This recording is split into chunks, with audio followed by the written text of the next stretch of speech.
Hi class, this is lecture 7. We're going to talk about the René Descartes reading and specifically the section where he lists all the things he is not certain of. This is based on pages 65 to 69 of the textbook. So, just a bit of a review from last lecture. This is the Meditations. The book calls it Meditations on First Philosophy by René Descartes. Right on the start of page 65.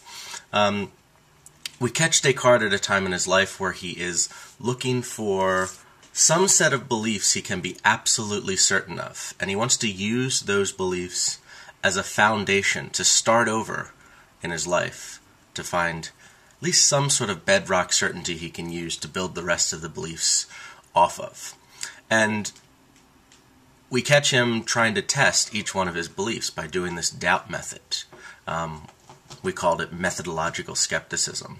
He says, if I can doubt it, then it's uncertain.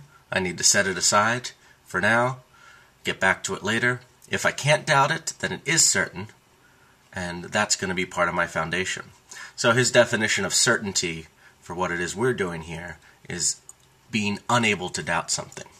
And this lecture, we're going to focus on the 3 categories of beliefs that he sets aside as uncertain. So here is rejected candidate number 1, the first thing he considers as a possible foundation and then rejects. Right there on page 65, he looks at his childhood beliefs and he says, I can't be certain of those. And if you think about it, that's actually his current foundation. And it's all of our current foundation. We tend to just accumulate beliefs chronologically. The very first beliefs we had set up to be our foundation, and then we gather later beliefs later on in our life when we get older, but we never really give up the current foundation. At least most of us don't. So that winds up being just about all of our current foundation. And he thinks this is not a good foundation. This is not a foundation that you can trust to be absolutely 100% certain. So let's try to look at Descartes' reasoning. If you look at the very first sentence of the Descartes reading itself, under Meditations on First Philosophy with the blue lines next to it, he says, some years ago I was struck by the large number of falsehoods that I had accepted as true in my childhood, and by the highly doubtful nature of the whole edifice that I had subsequently based them on. So, what he's basically saying there is that he believed all sorts of false stuff when he was a kid. And he's not alone here. Kids believe all sorts of false, crazy stuff. Lots of kids believe in the Tooth Fairy or Santa Claus or the Easter Bunny. Completely false stuff, you know.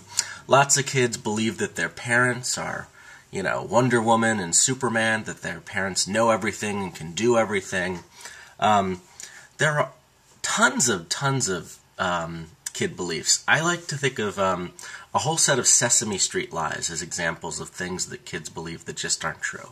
Things like life is fair. Things like if you try hard enough, you can be good at anything. If you try hard enough, you can be the president one day. Well, a lot of those beliefs are just false. It's kind of a harsh reality to say that no, life isn't fair. And no, if you try hard enough, there are some things you probably still can't do. But that's the harsh reality of it. And you find that out later in life. You just don't know that when you're a kid. So, not only do kids believe all sorts of falsehoods, there's an underlying reason why kids have more false beliefs than adults. Kids are basically naive, and they're very uncritical. Their method for accumulating beliefs, for believing stuff, is basically, I'll let anything in. They'll trust anyone. They'll believe obviously crazy, far-fetched stuff. It's understandable. I don't want to blame kids for this, but they wind up believing all sorts of things that we as an adult would recognize as crazy, or at least worth thinking about a lot more. It's not just that kids trust their parents, too, by the way. Kids will trust a crazy uncle, or kids will trust a crazy stranger, because they're just basically naive in that way.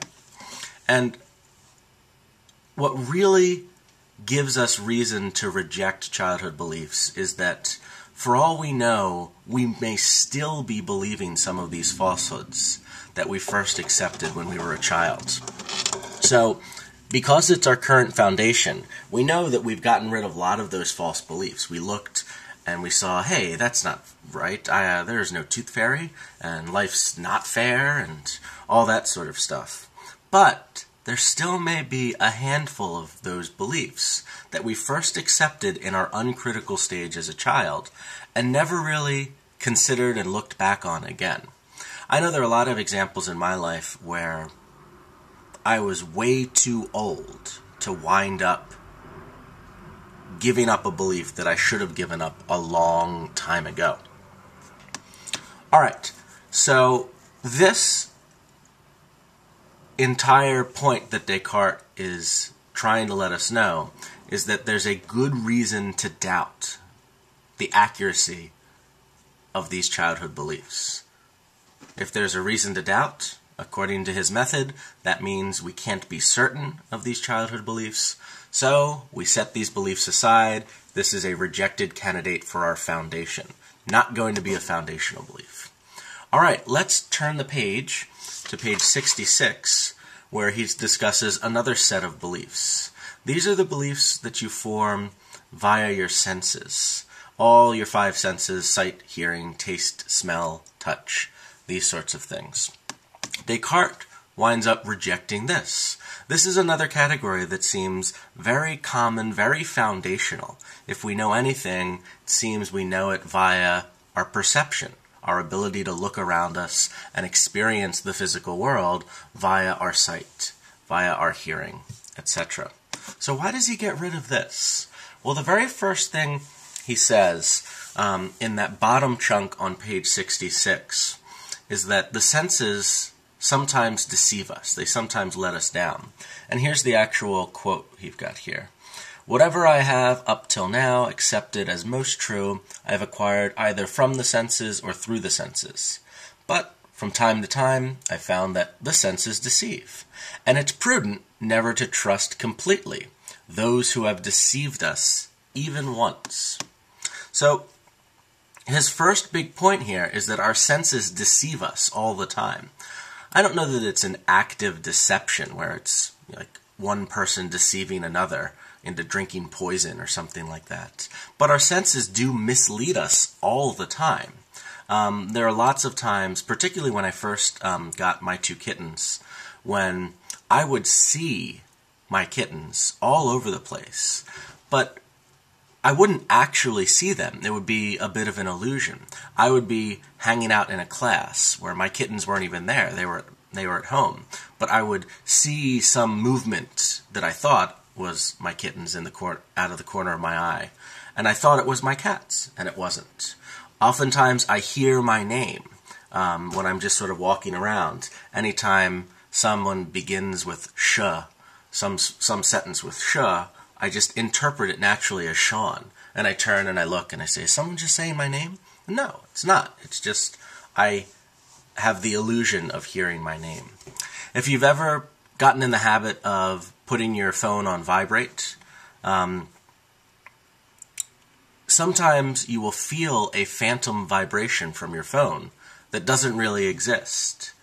You'll feel your phone vibrating and then go and realize, oh, my phone wasn't vibrating. I'm not getting a phone call.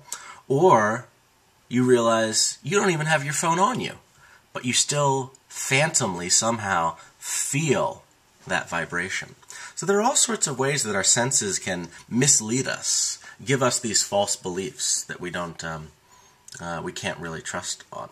And there are tons and tons of optical illusions designed to show us that our senses aren't perfect in this way. Here's one classic example of an optical illusion. Which line looks longer, the one on the left or the one on the right? Well, if you're like most people, you think the line on the right is longer than the line on the left. But those lines are actually identical in length.